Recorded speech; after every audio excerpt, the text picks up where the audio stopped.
What's good, y'all? Fat there with another banger. Everyone watching Skip and Shannon today. It's Friday, so last day of the week for Skip and Shannon. Obviously, we'll watch it again on Monday, but Game 4 is tonight. So we're going to be obviously reacting later, so I want to see their predictions, what they have to say about Game 4. I actually, surprisingly, I got the Heat going into Game 4. I got the Heat. I think the Heat are going to aggressive in Game 3 win, like he was in Game 1. and then I think the Nuggets are going to take the next two. That's my prediction, but I do think the Heat are going to get one in Miami tonight. I really do. Let's see. It'll be interesting. The thing was that he wasn't aggressive enough. Say about it. He opened the game like I'm. And then I think Game 5 is Monday. I'm gonna drive so we'll this be able to watch Skip and basketball. Shannon again before Game 5. I know I got my sidekick. He's not really a sidekick, Obviously, but they're both sidekicks. I got Yoke, and so those two got going.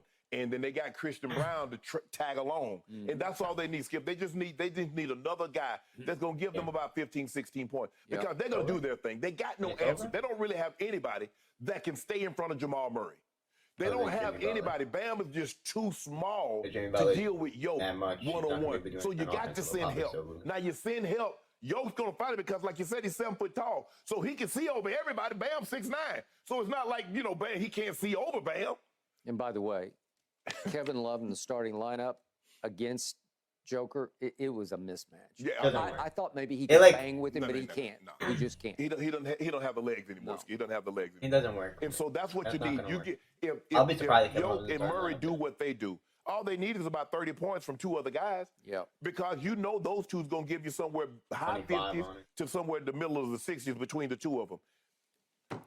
You look at what they're averaging as a group. You look at what they got averaging as a rebounding tandem and an assist tandem, Skip. I don't know if we've seen that in a finals between a player. I think they're young, man. You got to go back, I guess, Magic and Kareem.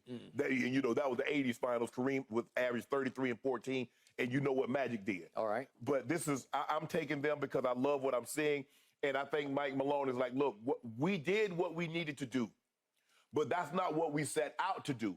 We said when we lost that game that we're going to Miami and we're going to get 2 because we're down there. Skip is like, you know what? Hey, you on vacation? Like, well, if they get this one, it's over. It's a must win for Miami. Let me go ahead and get another one just in case I don't get back down here soon. Well, I'm going to get these 2 games because I don't plan on coming back down to Miami unless it's on my own dime. On a little vacation. A celebration vacation. Okay, I hear everything you just said. I'm sticking with the Heat to win Game 4 because they have to win Game 4. Oh, they got to. Yeah, it's absolutely. I really do. I'll be honest with you. I don't have great conviction about picking the Heat tonight. Not great conviction. Yeah, if you ask me, scale of 1 to 10, I just think, it's like I said, I knew the Nuggets were going to win Game 3. I had a feeling the Heat are going to win Game 4. The only thing that concerns me is the Nuggets are better. I'm going to tell you and they're going to win Game 5 and 6. So why can't they win 4? But I just think the Heat have one more in them. Destruction that happened in Game 3. And I still say there's some silver linings because this got lost in the overall outcome in which most people, it felt like, leaped to the conclusion this series is over and the Heat are done. Okay. I'm going to drive home the point. The Heat actually started the game very well.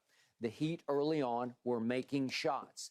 The Heat, through the first 2 quarters, all the way down to the 3-minute mark of the second quarter, kept threatening and trying to pull away and actually take command of the game and the series. They tried and tried. They made a bunch of shots. Even though overall, you look at that, they shot 37% for the game, 31% from 3. They still kept saying, okay, well, here, and you know who saved them. It wasn't Joker, it was Jamal. He was extraordinary in the first 2 quarters. And I have counted up, I listed him for you yesterday. He made 8 shots in the first 2 quarters, plus 1 free throw that actually tied the game. So it's 8 shots plus a free throw that kept them afloat. Kept them from being pushed right over the cliff. He just kept saying, no. 8, it's a lot of shots. And they're sensational shots because he is a sensational shot creator and maker.